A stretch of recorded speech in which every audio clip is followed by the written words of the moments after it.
ওই যে ছেলে, চল চল। কথাটা শুনে উপরের দিকে তাকালাম, দেখি ঈশিতা ম্যাডাম। আর কথাটা না বাড়িয়ে গাড়িতে বসে চালানো শুরু করলাম। ম্যাডামকে কলেজে নিয়ে যেতে হবে, আগে নিয়ে যাই, তারপর কথা বলি আপনাদের সাথে। শোন, কলেজ শেষ না হওয়া পর্যন্ত এখানেই থাকবে। এসে যদি না পাই খবর আছে। জি ম্যাডাম। যত সব। তারপর ম্যাডাম চলে গেল। আসলে ম্যাডাম এমনই, এই তো 3 বছর আগেও ঠিক ছিল, কিন্তু গত 6 মাস ধরে ম্যাডাম কেমন যেন হয়ে যায়। আগে আমাকে তুমি করে বলতো, এখন তুই করে বলে।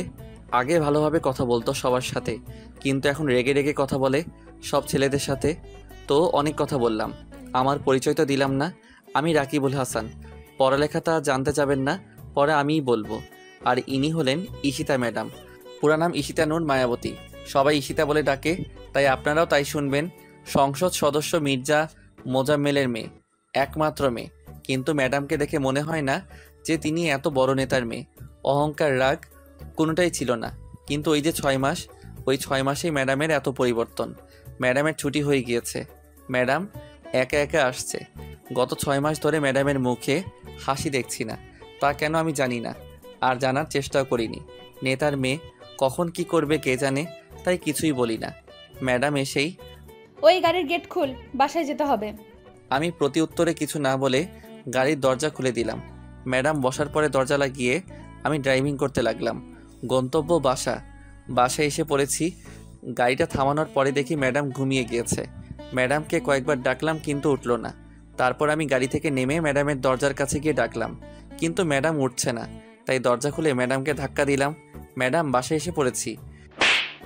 মেয়ে দেখলেই গায়ে ধরতে ইচ্ছে করে না? তোরা ছেলেরা সব এক, লুচ্চা এক একটা। এই বলে আমাকে ধাক্কা দিয়ে বের হয়ে চলে গেল। আমি শুধু অবাক হয়ে তাকিয়ে রইলাম, কি করলাম আমি? আমাকে শুধু শুধু মারলো।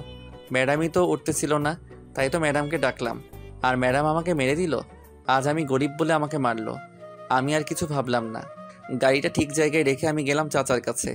আর চাচাকে বুঝলেন না তো? চাচা মানে মির্জা মোজাম্মেল। সবাই তাকে বাঘের মতো ভয় পায়, কিন্তু কেন পায় তা জানি না। চাচা কত কিউট আর সুন্দর মানুষ, তাকে ভয় পাওয়া অসম্ভব। তিনি তো আমাকে রাস্তা থেকে তুলে নিয়ে এসে এখানে আশ্রয় দিল, আর আমাকে অগাধ বিশ্বাস করে বলে আমাকে তার বাসায় থাকতে বলেছে।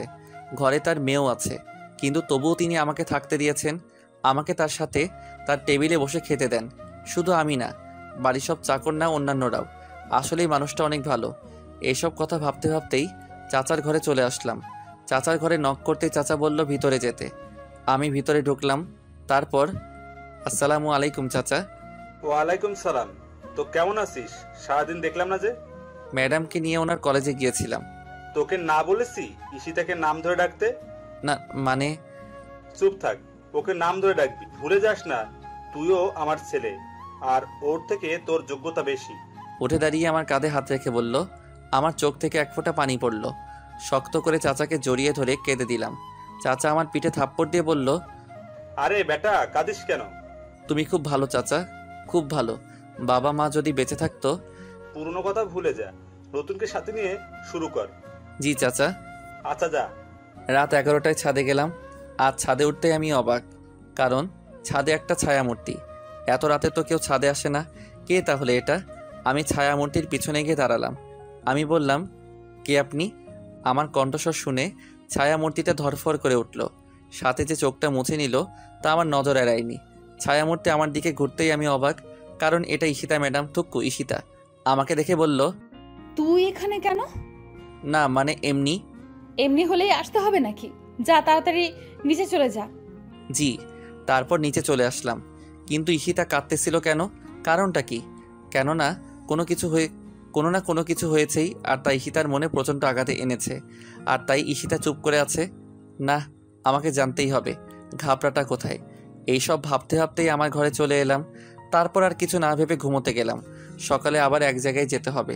সেটা সকালেই বলি কেমন? সকাল 9টা। এই আলসের বাচ্চা, সকাল কয়টা বাজে বের হবি না? জি জি যাব। চল তাহলে। জি চলুন। তারপর আমি গাড়ি নিয়ে বের হয়ে গেলাম। কোথায় যাবেন তা আমাকে বলতে হলো না, কারণ ম্যাডাম তার প্রতি ছুটির দিন যান সেই জায়গায়। আসলে সেই জায়গাটা হলো একটা বাড়িতে। আমি জানি না কেন, তবে আসেন। আর যখন বের হন তখন চুল ঠিক থাকে না। আর তখন ম্যাডামের চেহারা দেখলে মনে হয় সে খুব ক্লান্ত, খুব কষ্ট করে এসেছে। চলে আসলাম। ম্যাডাম বের হয়ে চলে গেলেন। আমি বাইরে বসে আবার সেই ভাবনায় ভাবতে লাগলাম, ম্যাডাম কেন আসেন এই জায়গায়? 5 মাস ধরে নিয়মিত আসছেন। ভাবছেন কিভাবে বললাম? আসলে আমি হিসেব করে রাখছি দিনগুলো। 3 ঘন্টা পর দেখলাম ম্যাডাম বের হলেন, আজও সেই একই ভঙ্গিতে, কিন্তু আজ যেন একটু বেশি ক্লান্ত। আজ একেবারে হাঁটতে পারছে না। আমি বুঝতে পারছি না কিছু। ম্যাডাম গাড়িতে এসে সোজা বসলেন, তারপর বললেন, তাড়াতাড়ি বাসায় চল, খুব খারাপ লাগছে। জি। আমি আর কথা না বলে গাড়ি চালাতে শুরু করলাম।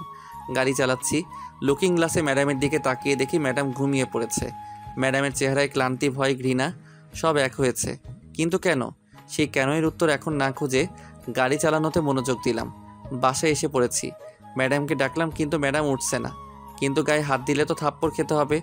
দূর, যা হবার তা হবে। আগে ডেকে নেই, ম্যাডাম, ও ম্যাডাম উঠুন, বাসায় চলে এসেছি তো। ম্যাডাম নড়ে উঠল, তারপর হালকা হালকাভাবে চোখটা খুলল। আমার দেখে মনে হচ্ছিল চোখ দুটো খুলতেও খুব কষ্ট হচ্ছিল। অনেক কষ্টে বলল, আমাকে কোলে করে নিয়ে আমাকে একটু আমার ঘরে দিয়ে, আজ আমার শরীর খারাপ লাগছে, প্লিজ। আমি কোলে নিলাম ম্যাডামকে। তারপর ম্যাডামকে নিয়ে উপরে উঠছি। সবাই হয়তো অবাক হচ্ছে, আমার কি। তারপর দেখি চাচা আমাকে দেখে দৌড়ে আসলো। তারপর বলল, কি হয়েছে রাকিব, ওর এই অবস্থা কেন? কিছু না চাচা, মাথা ঘুরে পড়ে গিয়েছিল। তারপর বাসার সামনে নিয়ে আসার পরে আমাকে বলল যে কোলে করে নিয়ে যেতে, তাই। বুঝেছি, আমি ডাক্তারকে আসতে বলছি, তুই ওর কাছে থাক। আচ্ছা। তারপর ম্যাডামকে তার ঘরে নিয়ে শুইয়ে দিলাম। মুখটা কত কিউট লাগছে, কিন্তু কষ্টের ছাপ বোঝা যাচ্ছে। আমি কিছু বুঝতেছি না। মহিলা ডাক্তার আসলো, তারপর ম্যাডামকে দেখলো। ম্যাডামকে দেখার সময় ডাক্তারের চোখগুলো এমন হয়ে গিয়েছিল যেন কি না কি দেখছে।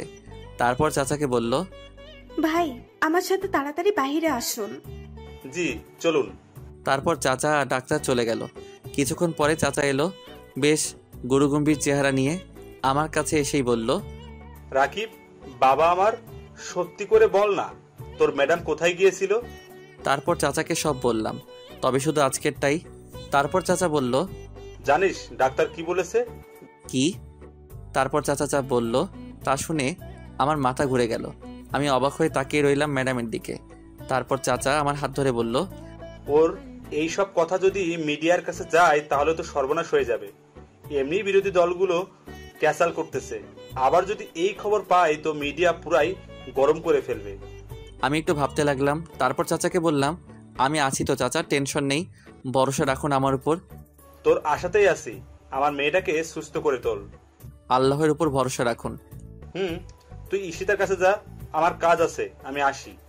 আচ্ছা চাচা। এই বলে চাচা চলে গেল। আর আমি ম্যাডামের ঘরে এলাম। ম্যাডাম এখনও ঘুমাচ্ছে। ম্যাডামের কথা ভাবতে লাগলাম, যা করেছে নিজের ইচ্ছায়, কিন্তু তাই বলে এই অবস্থা হবে কেন? তার মানে কিছু সমস্যা আছে, জানতেই হবে সমস্যাগুলো। 10 দিন পর ম্যাডাম আজ সুস্থ, সম্পূর্ণ সুস্থ। আমারও কাজ শেষ। এই 10 দিন একটু কষ্ট হয়েছে, তবে ওইটা ব্যাপার না। ম্যাডামের জন্য এইটুকু করাই যেতে পারে। চাচা তো আর আমার জন্য কম করেনি। আমি আমার ঘরে শুয়ে আছি, এমন সময় ম্যাডামের আগমন। রাকিব, জি ম্যাডাম বলুন। ধন্যবাদ কেন? আমার সুস্থ করে তোলার জন্য। না না ম্যাডাম, ধন্যবাদ দেওয়ার কিছু নেই, এটা তো আমার দায়িত্ব। আর ম্যাডাম একটা কথা বলি। বল। আগে বলেন থাপ্পড় দিবেন না। মারবো না, বল। আপনার এই অবস্থা কে বা কারা করলো? আমার এই প্রশ্নটা ম্যাডাম আশা করেছিল মনে হয়, কারণ ম্যাডাম আমার প্রশ্নটা শুনে অবাক হয়নি ঠিকই, কিন্তু ম্যাডামের মুখটা শুকনো হয়ে গেল। তারপর ম্যাডাম বলল, তার আগে বল, আমার একটা ভালো বন্ধু হবা? করুণার দৃষ্টিতে বলল ম্যাডাম। জি ম্যাডাম। ম্যাডাম নয়, ঈশিতা, আমরা বন্ধু না? আচ্ছা বাবা, ঈশিতাই, এখন বলো। তাহলে শোনো। ম্যাডাম বলতে শুরু করলো, অনার্স প্রথম বর্ষ, কলেজে নতুন। আমার বাবার পরিচয়টা গোপন করে আমি গিয়েছিলাম কলেজটাতে। আমি চাইনি যে আমার বাবার পরিচয়ে সব জায়গায় সুবিধা পেতে, তাই গোপন করা। 6 মাস পর আমার অনেক বন্ধু হয়। সুন্দরী ছিলাম বলে ছেলেরা প্রপোজ করত, কিন্তু রিজেক্ট করতাম। এর মধ্যে লক্ষ্য করলাম একটা ছেলে আমার দিকে ট্যাপ ট্যাপ করে তাকিয়ে থাকে। আমি তাকালেই মুখটা ঘুরিয়ে নেয়। আমিও অনেক মজা পেতাম বোকা ছেলেটার এই কাণ্ড দেখে। এইভাবেই অনার্স দ্বিতীয় বর্ষে উঠলাম। ছেলেটাকে আমিও ভালোবেসে ফেললাম, কিন্তু ছেলেটা আমাকে কিছুই করে না। প্রতিদিন একটু সেজে যেতাম, কারণ আমি মনে করতাম আজও প্রপোজ করবে, কিন্তু ও করতো না। তবে একদিন হুট করে প্রপোজ করে ফেলে। আমিও অবাক হয়ে যাই। আমিও রাজি ছিলাম বলে প্রপোজটা অ্যাকসেপ্ট করে নিই। শেয়ারিং, কেয়ারিং, ঘুরোঘুরি, আড্ডা সব মিলিয়ে ভালোই ছিলাম। ওর বন্ধুরা যখন ভাবি বলে ডাকতো তখন খুব লজ্জা লাগতো। তারপর এখন থেকে 8 মাস আগে একদিন রাতে আমাকে বলে, ঈশিতা, আমি আর থাকতে পারছি না। সবাই সবার জিএফের সাথে কত কিছু করে, চুমু খায়, আরও কত কি, আর তুমি কিছুই করতে দাও না। দেখো সালমান, বিয়ের আগে এগুলো ঠিক না। আমি জানি না, হয় তুমি আমার সাথে রুমডেট করবা, না হলে তোমার রাস্তা তুমি মাপতে পারো। সেই দিন ও ফোনটা কেটে দেয়। ও ফোন কেটে দেওয়ার পর আমি অনেক কান্না করি, অনেক, খুব ভালোবাসতাম ওকে। আমাদের রিলেশনের কথা সবাই জানতো। আমি ফ্রেন্ডদের ওর কথা বলি, ওরা কিছু বলে না, আর ও আর ফোন দেয় না, আর আমিও না। এইভাবে 1 মাস কেটে যায়। একদিন আমার বান্ধবীরা বাসায় আড্ডার আয়োজন করে। আমি আড্ডার জন্য পাগল ছিলাম, তাই চলে যাই ওদের বাসায়। ওদের বাসায় সেই দিন কেউ ছিল না, শুধু আমার বান্ধবীরা 2 জন ছিল। আড্ডার ফাঁকে ফাঁকে চা, কফি, রান্না সবই চলছিল। আমি রান্না পারতাম বলে ওরা আমাকে রান্না করতে দেয়। আমি রান্না শেষ করে ফ্রেশ হয়ে এসে দেখি ওরা খাবার প্লেটে বেড়ে ফেলেছে। আমার জন্যও বেড়েছিল। আমি খাবারটা খাওয়ার কিছুক্ষণ পরে আমার মাথাটা ঘুরতে লাগলো। তারপর আর কিছু মনে ছিল না। যখন চোখ খুললাম তখন দেখি সাকিব আমার মুখের উপর তাকিয়ে আছে। আমি ভয় পেয়ে তাকাতেই বলে, আজ কই যাবি? সাকিব, কিছু করো না প্লিজ, আমাকে যেতে দাও প্লিজ। যাবি, যা, তবে তোমার শরীরের দিকে তাকিয়ে দেখো তো। আমি তখন আমার শরীরের দিকে তাকিয়ে দেখি আমার শরীরে কোনো কাপড় নেই, আর ওর দিকে তাকাতেই ও পৈশাচিক হাসিতে হাসতে লাগলো। এমন সময় আমার পেছন থেকে শব্দ আসলো। আমি তাকাতেই দেখি সাকিবের আরো কিছু বন্ধু, ওরাও আমার দিকে তাকিয়ে আছে। জানো, আমার না মরে যেতে ইচ্ছে হচ্ছিল। ও আমাকে তখন বলল যে, এতক্ষণ আমার সাথে করেছিস, আর ওরা ভিডিও করেছে, আর এখন যদি ওদের সাথে না করিস তাহলে এই ভিডিওটা বুঝতেই তো পারছিস। তারপর থেকে আজ 6 মাস ধরে এই ভিডিও এর ভয় দেখিয়ে ওর কত বন্ধুদের যে নিয়ে এসেছে তার হিসাব নেই। কলেজে যখন যাই ওর বন্ধুরা আমাকে খুব খারাপ খারাপ কথা বলে, গালি দেয়। আমার না সহ্য হয় না, কিছু বলি না ভিডিওর কারণে। আর কাল ওরা অনেকেই ছিল, আর তারপর এই অবস্থা। রাকিব, আমি মুক্তি চাই, প্লিজ আমাকে মুক্ত করো, আমি আর পারছি না। আমি আর বলতে পারলো না, আমাকে শক্ত করে জড়িয়ে ধরে কাঁদতে লাগলো। আর আমি কি বলবো তার উত্তর খুঁজতেছিলাম। যে ভালোবাসে একটা মেয়েকে সে কিভাবে এই কাজ করতে পারে, এমন নোংরা কাজ, ইনসাল্ট করে জোর করে রুম ডেট করা, এটাই কি প্রকৃত ভালোবাসা? না, এটা বিকৃত ভালোবাসা। নিজের শারীরিক শান্তির জন্য এটা শুধুমাত্র, তাছাড়া আর কিছুই না। ধিক্কার জানাই তাদের। রাকিব, জি ম্যাডাম। আমার প্রতি ঘৃণা হচ্ছে, তাই না? ছি ছি, কি বলেন? আমি জানি তো, আর ঘৃণা করলেও আমার কিছু যায় আসে না, কারণ 6টা মাস ধরে আমাকে গালি শুনতে হচ্ছে। কলেজে তো মা গালিটা ছাড়া কথাই বলে না, ইনফ্যাক্ট আর বলবেও না। আমি তো আর ওদের কাছ থেকে মুক্তি পাবো না। ওরা আমাকে, আমার পুরো জীবন আমাকে কুকুরের মতো লাঞ্ছনা করে যাবে, আমাকে নষ্ট করবে। জানো রাকিব, আমি না তবুও চাই সাকিব ভালো থাকুক, ভালোভাবে বাঁচুক, সুন্দর একটা মেয়েকে বিয়ে করুক। আমাকে তো করবে না, নষ্ট মেয়ে। জানো রাকিব, ওকে না কেন যেন ঘৃণা করতে পারি না। কেন পারি না তা আমি জানি না। হয়তো ভালোবাসি বলে। আত্মহত্যা মহাপাপ, তাই করিনি। তা না হলে কবেই যে মরে যেতাম। আব্বুকে বলতে পারি না, কারণ আব্বুর কলিজা আমি। আব্বু যদি জানে তাহলে মরে যাবে। আমি মুক্তি চাই রাকিব, প্লিজ আমাকে মুক্ত করে দাও। আমি আর পারছি না এভাবে থাকতে। Please Rakib, please. আমি বরাবরের মতো শুধু শুনেছিলাম, আমার কিছু বলার নেই। মেয়েটা কতটা ভালোবাসে ছেলেটাকে, যে ছেলেটা ওর এত বড় ক্ষতিটা করার পরও চাই ছেলেটা ভালো থাকুক। এটাই কি প্রকৃত ভালোবাসা? কি হলো রাকিব, বলো আমাকে মুক্তির ব্যবস্থা করতে। এই সব কথা শুনে আমি ম্যাডামের চোখের দিকে তাকালাম। চোখ দুইটা কতদিন ঘুমায় না, শান্তিতে ঘুমাতে পারে না। কত রাগী চোখগুলো যেন আহত, ব্যথিত, যন্ত্রণার অসহ্যকর গ্লানি বই নিয়ে যেতে পারছে না। কিন্তু আমি কিভাবে ম্যাডামকে মুক্ত করব একটু ভাবলাম, আর পেয়েও গেলাম। তারপর বললাম, মুক্তি চান? হুম। যা বলবো তা করতে পারবেন? পারবো না কি পারবো না তা পরের হিসাব, আগে বলো তারপর। তারপর ম্যাডাম বলল, এটা করলে বেশি হয়ে যাবে না? না, আমি যা বলেছি সেটাই। আচ্ছা। আর ওদের ছবিগুলো নিয়ে আসেন, যারা সবার প্রথমে ছিল, আর সেই 2টা মেয়েরও। কেন? কাজ আছে, নিয়ে আসুন। আরে বাবা, আনছি, এত রেগে বলার কি আছে? যান আগে। তারপর ম্যাডাম চলে গেল। আমি ভাবতে লাগলাম কি করব, আর চাচাকে বলবো, কারণ যেই কাজটা করব তাতে চাচার সাহায্য লাগবে। একটু পর ম্যাডাম এসে ছবিগুলো দিয়ে গেল। আমি ছবিগুলো নিয়ে চাচার ঘরে গেলাম। চাচা, আসবো? আরে আয় আয়, তোর আবার অনুমতি লাগে নাকি? তারপর ভিতরে গেলাম। তারপর কথা বললাম না। আমার কথা না বলা দেখে চাচা বলল, কিরে কি হলো, কেউ কিছু বলেছে? না। তাহলে? চাচা তোমাকে একটা গল্প বলবো, তারপর মতামত জানাবা। আচ্ছা বল। তারপর ম্যাডামের সাথে ঘটনাগুলো পুরোটা বললাম। বলা শেষ হবে, তারপর চাচার দিকে তাকিয়ে দেখি তার চোখেও পানি। তারপর চাচা বলল, মতামত না, কি বলবো? আমি এমন জায়গায় যদি আমি হতাম তাহলে শোনার সাথে সাথে ছেলেগুলোকে মেরে ফেলতাম, আর কষ্ট দিয়ে। যে ছেলেটা সবার আগে অভিনয় করেছে তাকে হাতুড়ি দিয়ে বাড়ি দিয়ে মেরে ফেলা উচিত, আর বাকিগুলোকে মেরেই ফেলতাম। আচ্ছা, আর একটা কথা বল আমাকে। কি চাচা? এটা কি গল্প না বাস্তব? বাস্তব, আর আমি প্রতিশোধ নিতে চাই। কিভাবে? তুমি যেভাবে বললা, বলো না চাচা, আমাকে সাহায্য করবা। করব, কিন্তু যার ঘটনা বললি তাকে দেখবি না। কিন্তু পরে? তুই এটা করতে চাস মানলাম, কিন্তু তোর কিছু লাগবে না। কিছু লাগবে মানে কি চাচা, বুঝলাম না তো। আয় আমার সাথে, আর হাসিব জিনিস নিয়ে আয়। তারপর চাচা আমাকে একটা রুমে নিয়ে গেল। হাসির কাপড়ে পেঁচানো একটা কিছু নিয়ে আসলো। তারপর চাচাকে দিল। চাচা কাপড়টা সরাতেই দেখি একটা রিভলভার। চাচা আমার দিকে তাকিয়ে হয়তো আমার অবস্থাটা বুঝতে পারছে, তাই মুচকি মুচকি হাসছে। তারপর আমার কাছে এসে বলল, নে এটা নে। কি হবে এটা দিয়ে? এটা দিয়ে ওদের শেষ করবি, কিন্তু ওদের এক গুলিতেও মারলে হবে না। ওদের মতো ছেলেদের কষ্ট দিয়ে মারতে হবে, আর তা কঠিন কষ্ট দিয়ে। এমন কষ্ট দিতে হবে যেন শয়তানও যেন কেঁপে ওঠে। জি চাচা।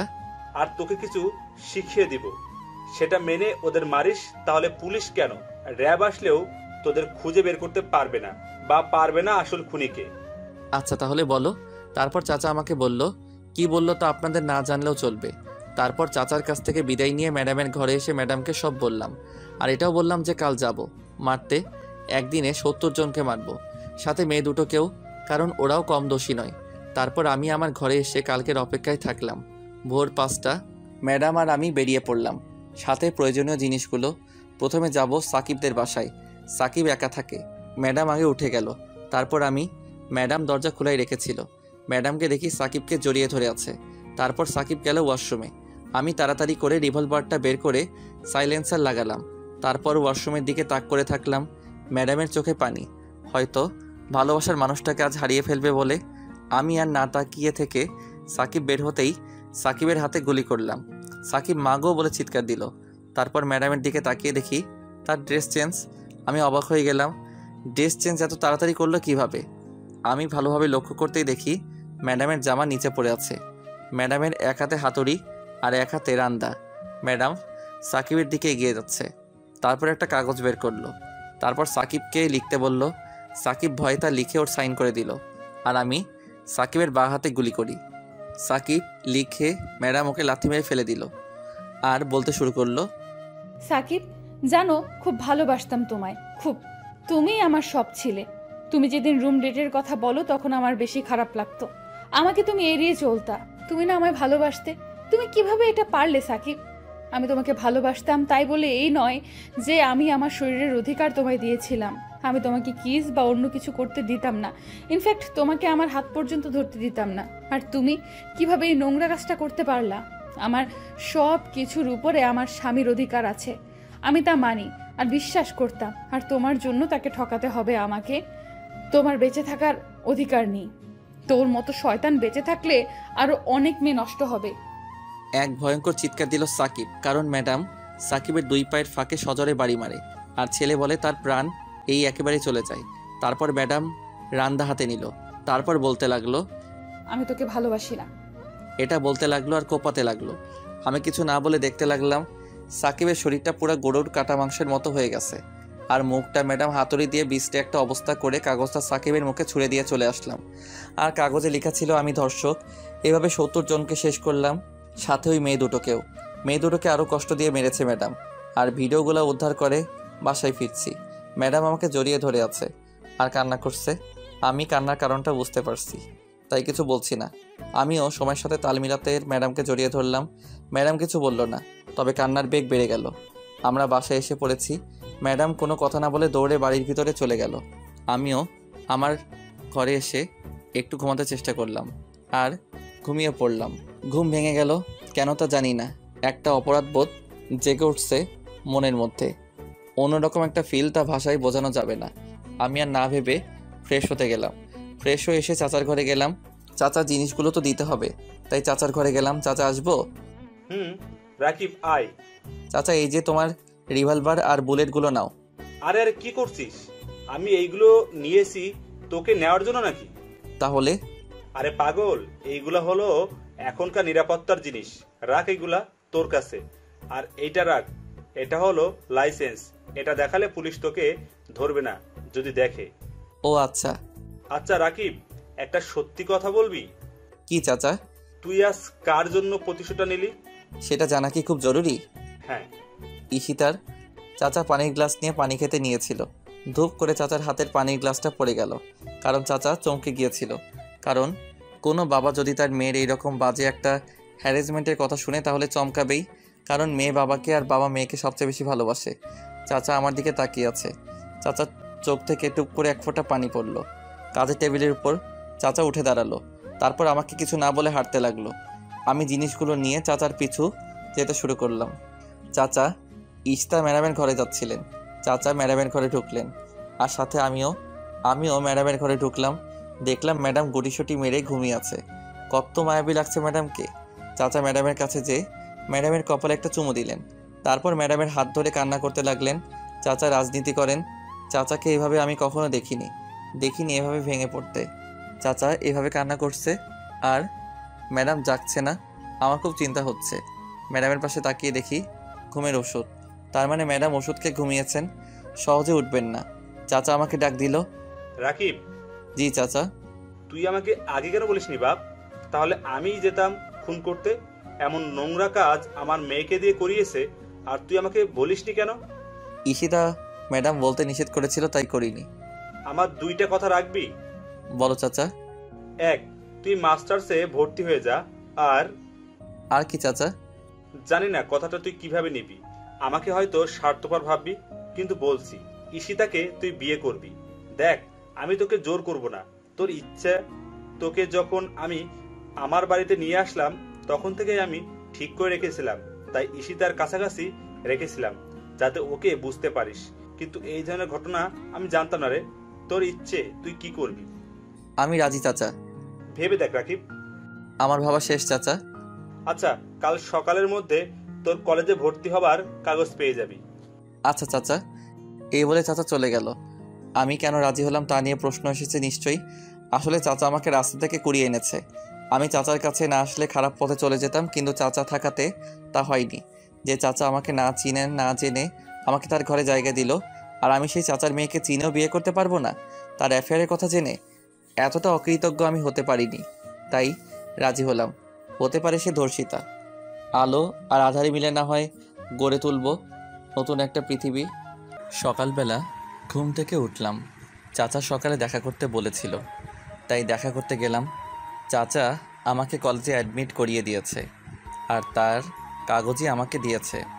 আমি চাচার কাছ থেকে বিদায় নিয়ে চলে আসলাম। তারপর রেডি হতে লাগলাম। ম্যাডাম এখনও ঘুম থেকে ওঠেনি, তাই ম্যাডামকে ডাকতে ম্যাডামের ঘরে যেতে লাগলাম। চাচা দেখেছিল, আর দেখে একটু মুচকি হেসেছিল। আর কেন তা আপনারা জানেন। তারপর ম্যাডামকে দেখি পায়ের জায়গায় মাথা আর মাথায় জায়গায় পা, মানে বালিশে পা আর খাটে মাথা। চুলগুলো মুখের উপর পড়ে আছে। দেখতে পেতনির মতো লাগছিল। সেই পেতনিটাকে কি যেন বলে? মনে পড়েছে, চুলওয়ালি পেতনি। আপনারা আবার ওকে বললেন না কিন্তু। তারপর ম্যাডামের কপালে ছোট করে একটা চুমু দিলাম। তারপর ডাক দিলাম, ঈশিতা, এই ঈশিতা, ওঠো, কলেজে যেতে হবে তো, ওঠো। কোনো সাড়া নাই। পানি ঢেলে দিব কিন্তু, ওঠো, ওঠো বলছি। বুঝেছি কি করতে হবে, শুয়ে থাকো, দেখাচ্ছি মজা। পানি আনতে যাওয়ার জন্য যখন উঠে দরজায় চোখ পড়ল, তখন দেখলাম কি যেন একটা ছায়া সরে গেল দরজা থেকে। আমি কিছু মনে না করে পানি নিয়ে আসলাম, কম না, 1 বালতি। তারপর ধূপ করে ঈশিতার শরীরের উপর মারলাম। পানিটা অনেক ঠান্ডা ছিল। পানির স্পর্শ পেতেই ঈশিতা লাফ দিয়ে উঠে চিৎকার দিতে যাবে, এমন সময় আমি ওর মুখে হাত দিয়ে দিলাম। ও আমার দিকে রাগী দৃষ্টিতে তাকিয়ে আছে, আর আমি ভিলেন মার্কা হাসি দিলাম। তারপর ঈশিতা, আব্বু। হায় হায়, এখন কি করি? ঈশিতার কান্না শুনে চাচা দৌড়ে আসলেন আর ঈশিতাকে দেখে বললেন, কিরে মা, কাঁদছিস কেন? দেখো না বাবা, রাকিব ভিজিয়ে দিছে। রাকিব, আরেক বালতি ঢেলে দে। জি চাচা, তোমার কথা কি ফেলতে পারি নাকি আমি? হুম। চাচা চলে গেল। ঈশিতার দিকে তাকিয়ে দেখে আমার দিকে রাগী দৃষ্টিতে তাকিয়ে আছে, আর আমি ভিলেনের মতো হাসছি আর ঈশিতার দিকে এগিয়ে যাচ্ছি। ঈশিতা আমার দিকে তাকিয়ে থাকায় মনে করেছে আমার হাতে বালতি আছে। আমার হাতে বালতি আছে ঠিক আছে, কিন্তু তাতে পানি নেই। ঈশিতা আমার এইভাবে তাকিয়ে থাকা আর ওর দিকে এগিয়ে আসতে দেখে ভয় পেয়েছে হয়তো, তাই বলছে, এই তুমি আমার দিকে এইভাবে এগিয়ে আসছো কেন? কি হলো? কথা বলো না কেন? নিশ্চুপভাবে ওর দিকে এগিয়ে যাচ্ছি। ওর খুব কাছাকাছি যখন আসলাম তখন ও আমাকে টান দিয়ে বিছানায় ফেলে দিল। ও আমাকে এতই জোরে টান দেয় যে আমি ক্রমেই উপরে পড়ে যাই। কিন্তু আমি ওর উপরে পড়লাম ঠিক আছে, কিন্তু আমি পড়তেই ওর ঠোঁটের সাথে আমার ঠোঁট এক হয়ে গেল। কিছুক্ষণ পরেও আমাকে ধাক্কা দিয়ে ফেলে ঘরের একপাশে গিয়ে দাঁড়ালো। তারপর আবার আমার দিকে ফিরে তাকিয়ে আমার কাছে এসে আমার জামার কলার ধরে উঠালো, তারপর আবার ফেলে দিল। আমি পড়ে যাবার পর ও আমার উপরে উঠল। তারপর আমাকে বলল, পিচ্চি পণ্ডিত আমার, খুব পাজি হয়ে গেছো। এই বলে আমার গাল দুটো টেনে দিয়ে দৌড় দিয়ে পালালো। আমি একটু আগের ঘটনা মনে করার চেষ্টা করতেছি, কিন্তু মনে করতে পারতেছি না, তাই আর চেষ্টা করলাম না। আবার তো কলেজে যেতে হবে, তাই রেডি হতে গেলাম। রেডি হয়ে ব্রেকফাস্ট করতে নিচে নামলাম। চাচা খবর দেখছে, আমিও গেলাম নাস্তা করতে। চাচা আমাকে দেখে বসতে বলল, আমি বসলাম। খবরটা শুনে আমি অবাক হলাম, কারণ খবরটা ছিল এরকম, একদিনেই ৭২ খুন, আর নিহতের সবাই ধর্ষণের স্বীকারোক্তি দিয়েছে, আর সরকার সেই হত্যাকারীর শাস্তি প্রকাশ্যে মাফ করে দিয়েছে। আমার ভিতরের অপরাধবোধ কমে গেল অনেকখানি। ঈশিতাও কখন এসেছে জানি না, কিন্তু ওর মুখেও প্রশান্তির হাসি ঠোঁটের কোণে দেখা যাচ্ছে। অনেক দিন পরে আমি এই হাসিটা দেখলাম। বের হলাম কলেজে যাবার জন্যই, তবে আজ পার্থক্য হচ্ছে আমি কলেজে যাচ্ছি আর ঈশিতাও। আজ ঈশিতার ড্রাইভার না, বন্ধু হয়ে কলেজে গেলাম। চাচা আগেই বলে দিয়েছিল ক্লাস কোথায় পাবো, আমি ঢুকবো এমন সময় ঈশিতা বলল, তুমি তোমার ক্লাস তো তুমি চিনো না, চলো আমি নিয়ে যাচ্ছি। আমি আমার কথা শেষ হবার আগে ঈশিতা বলল, চুপ, একদম চুপ, চলো আমার সাথে। মুখে হাত দিয়ে দাঁড়িয়ে রইলাম। এই তো গুড বয়। তারপর ঈশিতা আমার হাত ধরে ক্লাসে নিয়ে গেল। ক্লাসের সবাই অবাক, আর হবেই বা না কেন, সেমিস্টারে 6 মাস পরে কলেজে গিয়েছি, তার কি হবে। পরে ঈশিতাকে বিদায় দিয়ে ক্লাসে ঢুকলাম। ক্লাসে স্যার আসলো, তখন আমাকে দেখে বলল দাঁড়াতে। আমি দাঁড়ালাম। পরে আমাকে বলল, আমার প্রিয় ছাত্রছাত্রীরা, এই হলো তোমাদের নতুন বন্ধু রাকিবুল হাসান, তোমরা ওকে রাকিব বলে ডাকবা। হাই। তারপর ক্লাসের পর ক্লাস শেষ হয়ে গেল। কলেজ ছুটি হবার পরে ক্লাস থেকে বের হতে যাব, এমন সময় পিছন থেকে একটা মেয়ে আমাকে ডাক দিল। এই যে রাকিব, শুনছো? জি বলুন। আমরা কি পরিচিত হতে পারি? জি, আমি রাকিব। আমি রাইসা, আমরা তো ক্লাসমেট, তুমি করে বলি। আপনি বলতে পারেন, কিন্তু আমি তুমি করে বলতে পারবো না। কেন? এমনি। ও, আমরা কি বন্ধু হতে পারি? ঠিক আছে, এখন বাই। ওকে, ধন্যবাদ, বাই। রাইসাকে বাই দিয়ে আমি পিছনে তাকাতেই দেখি ঈশিতা এক দৃষ্টিতে তাকিয়ে আছে। আমি ঈশিতার কাছে আসতেই ঈশিতা বলল, উনি কে রাকিব? আমার বন্ধু, আমার সাথে ওনার মাত্র বন্ধুত্ব হলো। ও, চলো বাসায় যাওয়া যাক। অবশ্যই। তারপর ঈশিতা আর আমি বাসায় চলে আসলাম। বাসায় এসে খেয়ে একটু ঘুমালাম। তারপর ঘুম থেকে উঠে গল্প লিখতে শুরু করলাম। গল্প লিখে পোস্ট করে ঘর থেকে বের হলাম ঈশিতার ঘরে যাবার জন্য। ঈশিতার ঘরে যেয়ে নক করলাম। ঈশিতা ভিতর থেকেই বলল, আসো রাকিব। তারপর আমি ভিতরে গেলাম। ভিতরে গিয়ে ঈশিতার দিকে তাকাতেই আমি ভয় পেয়ে গেলাম। ঈশিতার চোখ লাল হয়ে আছে, চোখের কোণে পানি চিকচিক করছে। ঈশিতা ওর দিকে এইভাবে তাকিয়ে থাকা দেখে আমাকে বলল, কিছু বলবা রাকিব? আমি এগিয়ে গিয়ে খাটের সামনে চেয়ার নিয়ে বসলাম।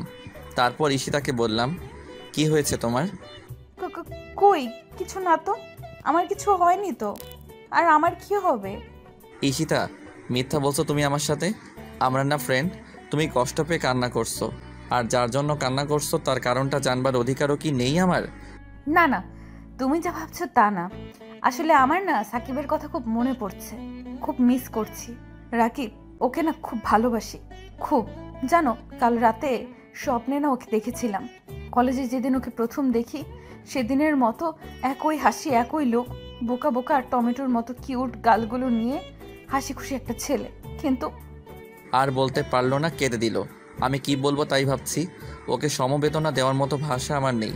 ওর হাতটা শক্ত করে ধরলাম, তারপর ওর চোখের পানি মুছে দিলাম। ও আমাকে শক্ত করে জড়িয়ে ধরে কান্না করতে লাগলো। কিছুক্ষণ যাবার পর ঈশিতা বলল, রাকিব, আমার একটা কথা রাখবা? বলো। এইভাবে আমার একটা ভালো বন্ধু হয়ে সারা জীবন থাকবা? থাকবো ঈশিতা। ঈশিতার কোনো কথা বললো না, আমিও বললাম না। সন্ধ্যায় আমি পড়তে বসেছি, এমন সময় ঈশিতা আমার ঘরে আসলো। আমি ঈশিতাকে দেখে বললাম, কিছু বলবা? হুম, বলো। আমি তোমার সাথে পড়বো। অবাক হলাম এমন আবদার শুনে, তারপর বললাম, আচ্ছা আসো। Thank you. তারপর আমার পাশের চেয়ারে বসে পড়তে লাগলো। আমার সন্দেহ হচ্ছে ও পড়তে আসছে নাকি আমার দিকে তাকিয়ে থাকতে আসছে। আমি যখনই তাকাই তখনই দেখে আমার দিকে তাকিয়ে আছে। একটু পরে ঈশিতা আমাকে বলল, রাকিব, কি? এই পরোটা বুঝায় দাও। আচ্ছা দাও দেখি। এই যে এটা। তারপর আমি বইয়ের দিকে তাকিয়ে বোঝাতে লাগলাম। আমি বোঝাচ্ছি আর ও আমার দিকে হা করে তাকিয়ে আছে। এভাবে তাকিয়ে থাকতে দেখে আমার একটু রাগ হলো, তাই বললাম, এই তোমার সমস্যা কি? তুমি পড়া বাদ দিয়ে আমার দিকে তাকিয়ে আছো কেন? এই, তুমি আমাকে বকা দিলা? হুম, তোমার সাথে আড়ি। তুমি পচা, আমাকে বকা দাও। বাচ্চাদের মতো কান্না করতে করতে আমার ঘর থেকে চলে গেল। মেয়েটা আসলেই কেমন যেন, একটু পাগলি পাগলি। রাতে খাবার খেতে টেবিলে গেলাম। ঈশিতা আমার সামনে চেয়ারে বসলো। আমাকে দেখে ভেঙচি দিয়ে মুখটা ঘুরিয়ে খাবার নিয়ে ওর ঘরে চলে গেল। বুঝলাম পাগলিটা অনেক রাগ করেছে। আমি খাবার খেয়ে ঘরে গেলাম। রাত 2টা। ঘর থেকে বের হলাম ছাদে যাব বলে। গভীর রাতে শহরের বাতাসটা ভালো লাগে, গায়ে শিহরণ ধরিয়ে দেয় বাতাসটা। ঢাকার এই সময়টায় সমস্ত নিস্তব্ধতা চলে আসে মনে। এক অন্যরকম অনুভূতি, সুখ অনুভূতি, যা সবাই চায়। আমিও নেই, রোজ রাতে নেই জোনাকি পোকার ঝিঝি ডাক আর বাদুড়ের ছোটাছুটি দেখতে খুব ভালো লাগে। আমি ছাদে দাঁড়িয়ে আছি, এমন সময় কারোর পায়ের আওয়াজ শুনলাম। আমি পিছনে তাকাতেই দেখি ঈশিতা আসছে। ঈশিতা উঠতেই আমাকে দেখলো, তারপর ছাদের অন্য পাশে গিয়ে দাঁড়ালো। রাগ কমেনি, রাগ আমাকে ভাঙাতেই হবে, তাই আমিও গেলাম। ঈশিতার কাছে যে বললাম, ঈশিতা আমি সরি, প্লিজ মাফ করে দাও প্লিজ। 2 মাত্র শর্তে মাফ করতে পারি। সব শর্ত মানব, বলো। 1, আমি যখনই বলবো তখনই আমাকে কোলে নিতে হবে। 2, আমাকে পাপ্পি দিতে হবে। আমি অবাক হলাম এমন আবদার শুনে, আর খুশিও হলাম। পাপ্পি আর কোলে নিতে হবে, উফ কি ফিলিংস, পুরাই পাংখা। ঈশিতার দিকে তাকিয়ে আছি, ঈশিতা আমার দিকে নয়, ও তাকিয়ে আছে নিচের দিকে। হঠাৎ ঈশিতা বলে উঠল, কি, রাজি না তাই তো? না হলে নাই, আমি গেলাম। এই বলে চলে যেতে লাগলো। আমি আবুল হয়ে গেছি এমন কথা শুনে। তারপর তাড়াতাড়ি করে বললাম, আমি রাজি তো। সত্যি? হুম। নাও, এখন কোলে করে নিয়ে আমাকে আমার ঘরে দিয়ে আসো। যথাস্ত মহারানী। এই বলে ঈশিতাকে কোলে তুলে নিলাম। আমি কোলে নিতেই মেয়েটা লজ্জায় লাল হয়ে গিয়েছে, দুহাত দিয়ে আমার গলা জড়িয়ে ধরেছে। আমি ওকে ওর ঘরের সামনে এনে ওকে আমার কোল থেকে নামিয়ে দিলাম। আমি চলে আসব এমন সময় ঈশিতা বলল, আমার শর্তের আরেকটা জিনিস কই? ও ভুলে গেছিলাম, সরি, এই নাও। থ্যাংক ইউ পিচ্চি পণ্ডিত, আমি জানতাম তুমি আমার কপালে কিস করবা। আমার ধাক্কা লাগলো। ও আমার নিকনেম কিভাবে জানলো তাই প্রশ্ন করলাম, তুমি এই নাম কোথায় পেলা? কেন? না মানে আমি তো তোমাকে আমার এই নাম তোমায় বলিনি। তাহলে? এত জানার দরকার নাই তোমার, তুমি ঘরে গিয়ে ঘুমাও। আচ্ছা। তারপর আমি পিছনে ঘুরে আমার ঘরে আসছি। এমন সময় ঈশিতা আমায় ডাক দিল। রাকিব, বলো। তুমি কি রাগ করেছো? না, রাগ করিনি। রাগ করবো কেন? এই রাকিব, আমার দিকে তাকাও, মাথাটা ওঠাও বলছি, ওঠাও। বলো। এই কি, তুমি আমার উপর অভিমান করেছো কেন?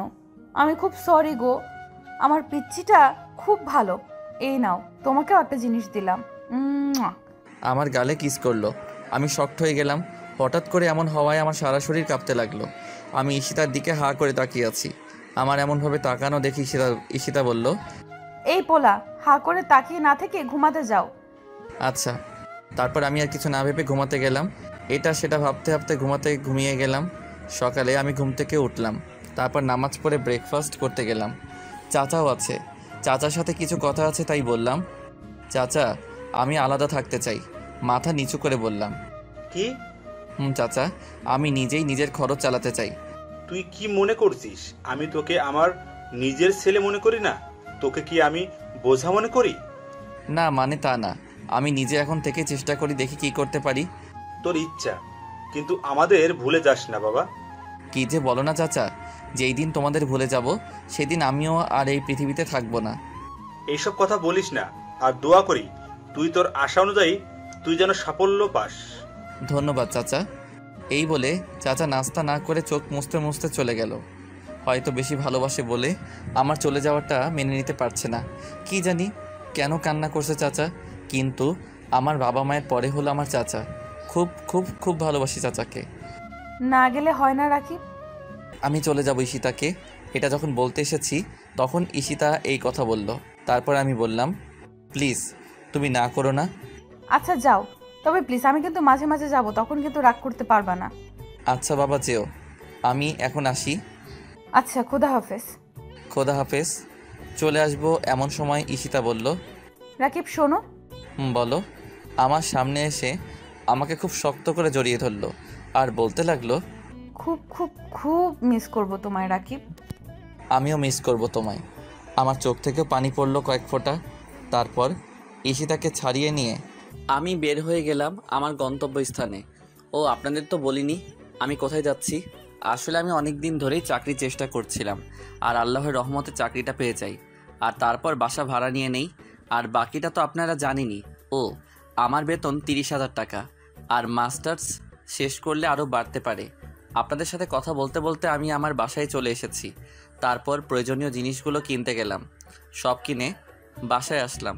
আর টাকা পেলাম কোথায় তা জানতে চান তো?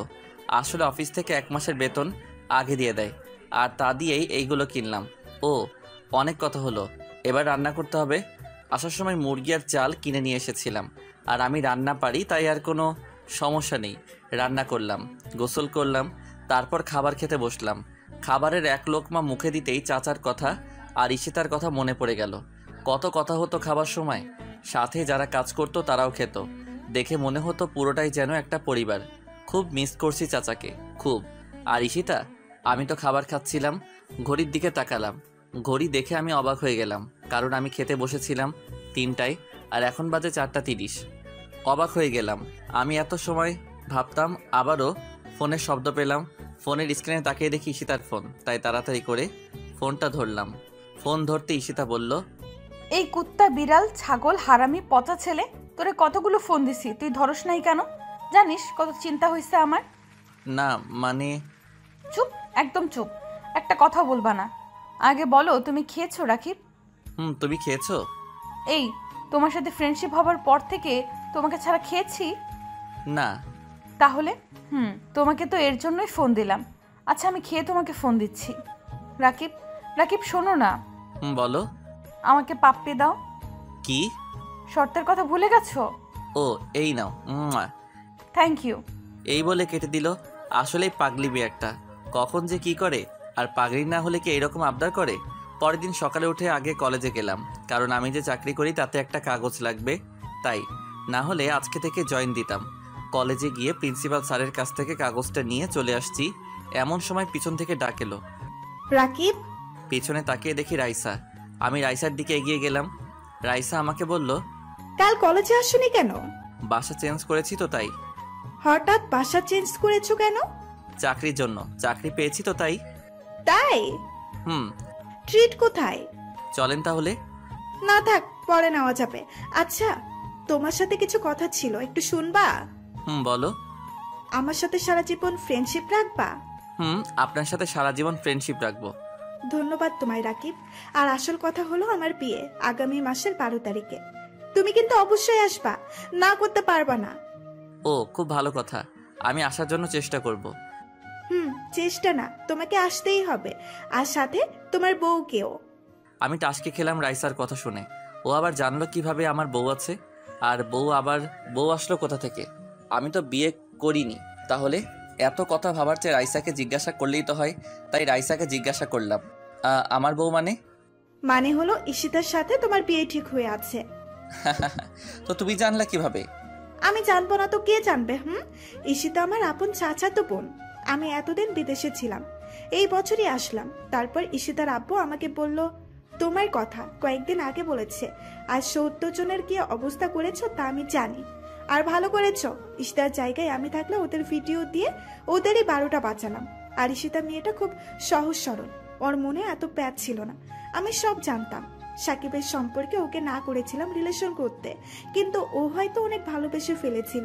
আর এটাই ওর জীবনের সবচেয়ে বড় ফুল, আর এটাই সারা জীবন বয়ে বেড়াতে হবে ওকে। আমি জানি না কেন তুমি রাজি হয়েছো এই বিয়েতে, কিন্তু যাই করো প্লিজ ঈশিতাকে কষ্ট দিও না। অনেক কষ্ট সহ্য করেছে মেয়েটা, প্লিজ রাকিব কষ্ট দিও না। কেঁদে কেঁদে বলল রাইসা। আমি রাইসার কথাগুলো শুনছিলাম। রাইসা মিথ্যা বলেনি। ঈশিতা মেয়েটা অনেক বোকা, কিন্তু অসম্ভব ভালো। ঈশিতা আমাকে বলল না কেন যে রাইসা ওর বোন? ঈশিতা তো দেখেছিল রাইসা আর আমাকে, তাহলে ও বলল না কেন? আমার ভাবার সময় রাইসা বলল, কি হলো, দাও কথা দাও। দিলাম কথা। ঈশিতাকে আমি কষ্ট দিব না। খুব খুব খুব ধন্যবাদ তোমায়। আর কাল সকালের বাসে আমরা যাব, তুমি আর তোমার বউ একসাথে আসবা। আর কয়টার সময় আসবা তা আমিই বলে দিব। এখন যাই, আল্লাহ হাফেজ। আল্লাহ হাফেজ। দুপুর ৩টা ২০। কফি বানিয়ে নিয়ে বারান্দায় আসলাম। ব্যস্ত নগরী, রাস্তাঘাট একটু শান্ত লাগছে। রাস্তায় গাড়ির এত চাপ নেই। গাড়িগুলো ছুটে চলছে আপন গতিতে নির্দিষ্ট গন্তব্যস্থলে। গাড়িগুলোতে হয়তো কারো প্রিয়জন, কারো বাবা অথবা কারো মা। কেউ বা যাচ্ছে কাজে, আবার হয়তো কাজ শেষ করে বাসায় ফিরছে। কিন্তু আর যাই হোক, সবারই নির্দিষ্ট গন্তব্য আছে। কিন্তু আজ আমার মনটা গন্তব্য ছাড়া ঘুরছে। হঠাৎ মোবাইলের আওয়াজে ভাবনার ছেদ পড়ল। কফির মগটা রেখে ফোনটা ওঠাতেই দেখি ঈশিতার ফোন। ওর কথাই ভাবছিলাম। তারপর ফোনটা ধরলাম। হ্যালো ঈশিতা, বলো। কান্নার শব্দ আসছে। হ্যালো ঈশিতা, তুমি কান্না করছো কেন? আমায় মাফ করে দাও রাকিব। আমি অবাক হলাম ঈশিতার কথা শুনে। ও তো কিছু করেনি, তাহলে মাপ চাচ্ছে কেন? কিছু বললাম না, শুধু বললাম, কেন? আমি তোমায় মিথ্যা বলেছি। আমি রাইসা আপুকে চিনি, ও বিদেশে থাকতো। আর ও আমাকে বলতে বারণ করেছিল যে ও আমার বোন। কিন্তু কেন? আমি জানি না, সত্যি বলছি আমি জানি না কেন আপু এরকম করেছে। কিন্তু রাকিব, ট্রাস্ট মি, আমি তোমাকে বলতাম, কিন্তু ও আমাকে না করেছিল বলতে বলে, তাই বলতে পারিনি। প্লিজ রাকিব, মাফ করে দাও প্লিজ। আমি মনে মনে একটু হাসলাম। মেয়েটা আসলেই বোকা, নিজেই নিজেকে অপরাধী বানায়। তারপর ওকে বললাম, তুমি আমার সাথে মিথ্যা বলেছ, আমি তোমার সাথে কথা বলবো না। আমি এর উত্তর শুনলাম না। ঈশিতা কাঁদতে থাকলো। আমি চুপ করে আছি, একটু মজা নিব। তারপর হুট করে ফোন কেটে গেল। ফোনটা কাটতেই আমার বুকে কেমন করে যেন ধাক্কা লাগলো। আমি কিছু মনে না করে আমার কাজে মনোযোগী হলাম। পরের দিন আমি রেডি হয়ে রওনা হলাম ঈশিতাদের বাসার উদ্দেশ্যে। ঈশিতাকে নিয়ে তারপর যাব। কিন্তু ঈশিতা কেমন আছে কে জানে, কারণ ও আমার কাছে মাপ চেয়েছিল, কিন্তু আমি করিনি। আর ও আমায় ওর বেস্ট ফ্রেন্ড মনে করে। আর আমি রাগ করলে ওর সাথে কথা বলবো না, আর ও এটা সহ্য করতে পারে না। তাই এইসব কথা ভাবতে ভাবতে ঈশিতাদের বাসায় চলে আসলাম। বাসার ভিতরে ঢুকলাম। আজ সব কিছু কেমন যেন শান্ত শান্ত লাগছে। চাচা নেই কোথাও। আমি সোজা ঈশিতার ঘরে গেলাম। ঈশিতার ঘরে অবাক হয়ে গেলাম, চাচা ঈশিতার পাশে বসে আছে। চাচার চোখে পানি। আমি এবার ভয় পেয়ে গেলাম, ঈশিতা আবার কিছু করে বসেনি তো? সরি ঈশিতা। আমাকে মাফ করেছো? হুম। আমার কিস কোথায়? কতদিন দাও না, দাও কিস দাও। বাচ্চাদের মতো আবদার করে গাল পেতে দিল। হয়েছে? না হয়নি, মাত্র তো একটা। আর কাল যে অপরাধ করেছো তার জন্য আরো দিতে হবে। ইস, নিজে মনে হয় কিছুই করনি, তুমিও অপরাধ করেছো। ও তাই, তাহলে এই নাও। আমার ঠোঁটে কিস করলো। আমি আমার গায়ে 420 ভোল্টের মতো শক্ট লাগলো, আর সাথে টাসকি খেয়ে গেলাম। ঈশিতা কিস করার কথা গালে, কিন্তু ও করলো ঠোঁটে। তার মানে রাইসার কথাই সত্যি হয়। ব্যাপারটা বুঝতে হবে। তারপর ঈশিতার দিকে তাকালাম। ও লজ্জায় লাল হয়ে নিচের দিকে তাকিয়ে আছে। ওর গাল দুটো লাল টমেটোর মতো হয়ে গিয়েছে। বিনোদন পাচ্ছিলাম আমি। তারপর হঠাৎ, আমি আসতে পারি? তাকিয়ে দেখি চাচা খাবার নিয়ে দরজার সামনে খাবারের প্লেট হাতে নিয়ে দাঁড়িয়ে। তারপর আমি বললাম, আরে চাচা তুমি, এসো ভিতরে এসো। খাবারটা নে, আর এই টাকাগুলো রাখ। তুই তো মাত্র চাকরি পেলি, হাতে তো আর টাকা নেই। এইগুলো রাখ, আর ফেরত দেওয়ার চেষ্টা করলে মার খাবি। আচ্ছা। আর সাবধানে যাবি। আচ্ছা চাচা। আসি রে মা, ভালো থাকিস। আচ্ছা বাবা, তুমিও ভালো থেকো। আচ্ছা, খোদা হাফেজ। খোদা হাফেজ। তারপর চাচা চলে গেল। চাচা চলে যেতে ঈশিতা বলল, রাকিব, খুব ক্ষুধা লেগেছে তো। হাত ধুয়ে এসো। তুমি হাত খাও। কেন? আরে, আমি কাটা বাছতে পারি না তো, যদি কাটা গলায় ঢুকে যায় তখন। ও, তাও তো ঠিক। যাও, হাত ধুয়ে এসে আমাকে খাইয়ে দাও। তারপর প্লেট রেখে আমি হাত ধুতে গেলাম। হাত ধুয়ে এসে ঈশিতাকে খাইয়ে দিতে লাগলাম। ওই, তোমার কতক্ষণ লাগবে? 50 মিনিট তো হয়ে গেল। আর একটু। ধুর বাবা, এতক্ষণ যে কি করে কে জানে। তারপর অপেক্ষা করতে লাগলাম। পাক্কা 50 মিনিট হয়ে গেল, মহারানীর কোনো খবর নেই। তারপর 10 মিনিট পরে মহারানী বের হলো। ঈশিতাকে দেখে আমি আবার ক্রাশ নামক বাস খেলাম। ঈশিতা একটা কালো শাড়ি পরেছে আর মেকআপ করেনি। তাহলে এত দেরি হলো কেন? তাই একটু জিজ্ঞাসা করলাম, তোমার এত দেরি হলো কেন? দেরি হলো মানে সাজলা না, কিন্তু এত দেরি হলো কেন? আরে আমি শাড়ি পরতে পারি না, আর ইউটিউব দেখে পড়তেই তো এত দেরি হলো। ও চলো তাহলে। চলো। তারপর আমরা বাস স্ট্যান্ডে গেলাম। গিয়ে দেখি রাইসা অপেক্ষা করছে। তারপর আমরা বাসে উঠলাম। আমি আর ঈশিতা, রাইসা আর তার বাবা। ওর বাবা কেন আসলো বুঝলাম না। আমি আর ঈশিতা এক সিটে যাচ্ছি। যেতে যেতে কাল সকাল হয়ে যাবে। আমি বাসে ঘুমিয়ে পড়লাম। ঘুম থেকে উঠতেই আমি অবাক হয়ে গেলাম, কারণ আমি ঈশিতাকে জড়িয়ে ধরে আছি আর ঈশিতা আমাকে। তারপর ঈশিতাকে ছাড়িয়ে নিলাম। ঈশিতাকে ছাড়াতে ঈশিতা জেগে গেল। ঈশিতা আমাকে বলল, পানি খাবো রাকিব, পানি দাও। তারপর ব্যাগ থেকে পানি বের করে ঈশিতাকে দিলাম। ঈশিতা পানি খেয়ে আমাকে আবার জড়িয়ে ধরলো। আমি পানির বোতল রাখতে যাব, এমন সময় ঈশিতা আমাকে টান দিয়ে বসিয়ে বলল, এই দেখ, আবার যদি উঠিস তাহলে মার খাবি কুত্তা, চুপচাপ বসে থাক। আচ্ছা। ঈশিতা রেগে গিয়েছে, তাই আর কিছু বললাম না, বসে পড়লাম। আর ঈশিতাও আমায় জড়িয়ে ধরলো। ঈশিতার শরীর থেকে একটা মিষ্টি আসছে, সেই গন্ধ আমাকে। পরের দিন সকাল 10টায় রাইসার ডাকে ঘুম ভাঙলো। ঘুম থেকে উঠতে রাইসা বলল, আমরা এসে পড়েছি। তাই ঈশিতাকে ঘুম থেকে জাগিয়ে তোলে বাস থেকে নামলাম। তারপর ঈশিতার মুখ ধুয়ে দিয়ে আমার মুখও ধুলাম। পরে রাইসা অটোতে করে ওদের বাসায় নিয়ে এলো। বাসায় ঢুকে সবার সাথে পরিচিত হলাম। তারপর রাইসা আমাকে আর ঈশিতাকে পাশাপাশি আলাদা রুম দেখিয়ে দিল। তারপর ঘরে এসে ফ্রেশ হয়ে নিলাম। পরে একটা ঘুম দিলাম। তারপর হঠাৎ পানির ছিটা আমার মুখে পড়ায় আমার ঘুম ভেঙে গেল। তারপর তাকাতেই আমি অবাক হয়ে গেলাম। ঈশিতা শাড়ি চেঞ্জ করেছে, মিষ্টি রঙের একটা শাড়ি আর হালকা মেকআপ। এক কথায় মিষ্টি মেয়েটাকে মিষ্টি পরীর মতো লাগছিল। আমার এইভাবে তাকিয়ে থাকা দেখে হয়তো ও লজ্জা পাচ্ছিল, তাই আবার আমার মুখে পানি মেরে দৌড়ে পালালো। আমি একটু হাসলাম। মেয়েটা একদিনে কেমন করে চাঞ্চল্য হয়ে গিয়েছে, ভালোই লাগছে। ফ্রেশ হয়ে বাইরে বের হলাম। কাল গায়ে হলুদ, তাই আজ সব কিছু গোছাবার তোড়জোড় চলছে। আমি আনন্দের সহকারিতা উপভোগ করতে লাগলাম। আস্তে আস্তে বিয়ের দিন এসে পড়ল। রাইসা আর তার বর আবিরের বিয়ে হয়ে গেল। বিয়েতে যখন রাইসা কবুল নামক 3 গোল্ডেন ওয়ার্ডস বলছিল, তখন ওর চোখে পানি দেখেছিলাম। হয়তো চিন্তা করছিল ছেলেটা কেমন, বিয়ের পরে ওর সাথে ম্যাচ করবে কিনা, বা ছেলেটা ভালো হবে কিনা। অবশ্য আমি আমার সোর্স আর মাধ্যমে খবর নিয়েছিলাম ছেলেটা ভালো, শুধু ভালো না খুব ভালো। সেটা অবশ্য রাইসাকে বলেছিলাম, কিন্তু নিজের তো চিন্তা হয়, তাই হয়তো করছিল। বিয়ে শেষ হয়ে গেল, রাইসাকে নিয়ে চলে গিয়েছে।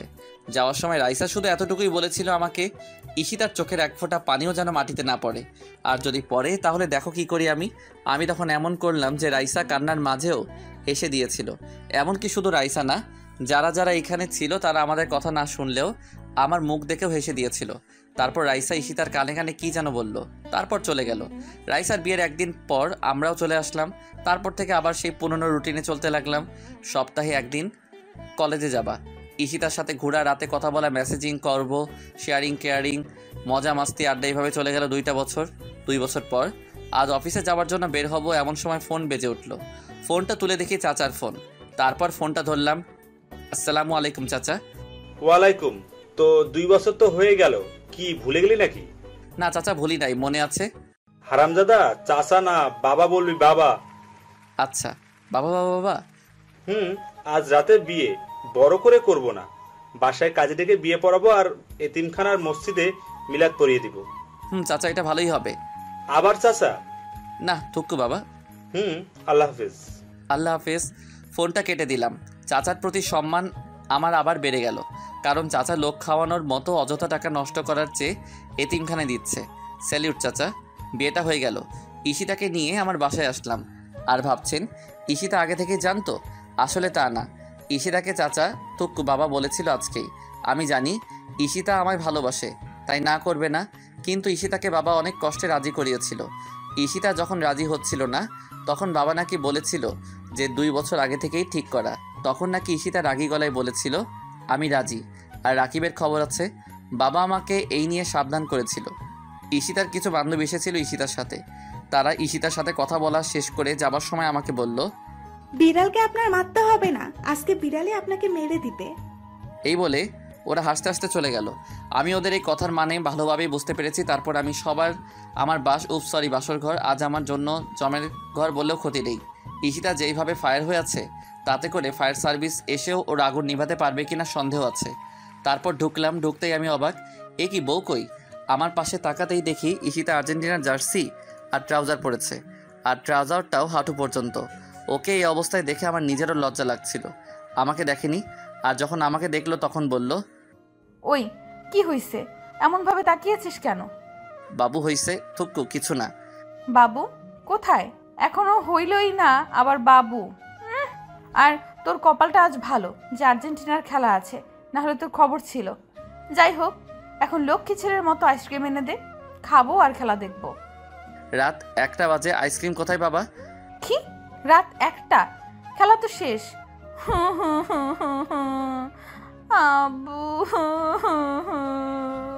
খেলা শেষ, আমাকে আগে বললো না কেন?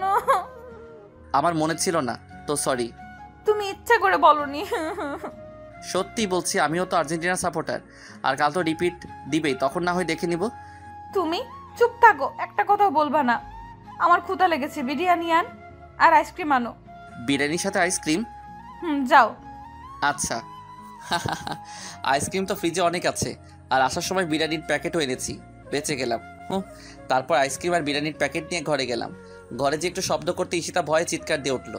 তারপর আমাকে দেখে বলল, তো তুমি এত তাড়াতাড়ি কিভাবে আসলা? নিচে যাব কেন? বাসায় তো সব ছিল। তা আগে আনবা না? আরো কত ক্ষুধা লেগেছে, সারাদিন রাগে কিছুই খাইনি। আমি আর কথা না বলে বাড়িয়ে দিলাম খাবারগুলো। ঈশিতা টপাটপ খেতে শুরু করলো। আমি যে তাকিয়ে তাকিয়ে হাসছি তার কোনো খেয়াল নেই। হঠাৎ খাওয়া থামিয়ে আমার দিকে তাকালো। আমি সাথে সাথে হাসি বন্ধ করে দিলাম, না হলে খবর আছে। কিন্তু ও মনে হয় দেখে ফেলেছে। আমার দিকে চোখ বড় বড় করে তাকিয়ে বলল, তুমি খাবা না? কখন? তুমি খেয়ে নাও তারপর। না, তা হবে না, এখন থেকে আমরা একসাথে খাবো।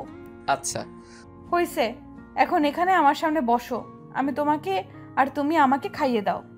জো হুকুম রানী। তারপর ঈশিতা আমাকে আর আমি ঈশিতাকে খাইয়ে দিলাম। খাওয়া শেষ করার পর ঈশিতা গেল প্লেট ধুতে। আমি অবশ্য না করেছিলাম, কিন্তু শোনেনি, প্লেট ধুতে যাবেই। প্লেট ধুয়ে ঈশিতা ঘরে আসলো, তারপর মাথাও ওড়না দিল। আমি আগে থেকে দাঁড়িয়েছিলাম। ঈশিতা আমাকে সালাম করলো। আমি ওকে উঠাতেই ও আমাকে শক্ত করে জড়িয়ে ধরলো আর কাঁদতে লাগলো। আমি ওর কান্না দেখে ওকে বললাম, কাঁদছো কেন? তুমি আমাকে কেন বিয়ে করলে রাকিব? তুমি আরো ভালো মেয়ে পেতে, কেন নিজের জীবনটা নষ্ট করলা? কেন? ভালোবাসি বলে। ভালোবাসো কেন? কি আছে আমার? তোমায় দেবার মতো কিছু নেই আমার মাঝে। আছে, তোমার ওই মনটা আছে, ওই চোখগুলো আছে, ওই মায়াবী চোখের মায়াবিনীকে চাই। তোমার মিষ্টি মনটা চাই, আমার তোমাতে চাই। আমার রাজ্যের রানীর জায়গাটা খালি তো, তুমি এসে পূর্ণ করো সেই জায়গা। তোমায় ছাড়া যে সেখানকার অধিকার আর কারো নেই সীতা। ভালোবাসি বলেই তোমাকে চাই। মন পিঞ্জিরায় খুব যতনে সাজিয়েছি তোমায়। ভালোবাসি। আমাকে কষ্ট দিবা না তো? আমাকে অনেকগুলো ভালোবাসবা তো? কষ্ট দিব না, আর এতগুলো ভালোবাসবো তোমায়। ভালোবাসি তোমায় রাকিব। আমিও ভালোবাসি তোমায় সীতা। আমিও জড়িয়ে নিলাম ঈশিতাকে আমার ভালোবাসার চাদরে। ধন্যবাদ সবাইকে আমাদের পাশে থাকার জন্য।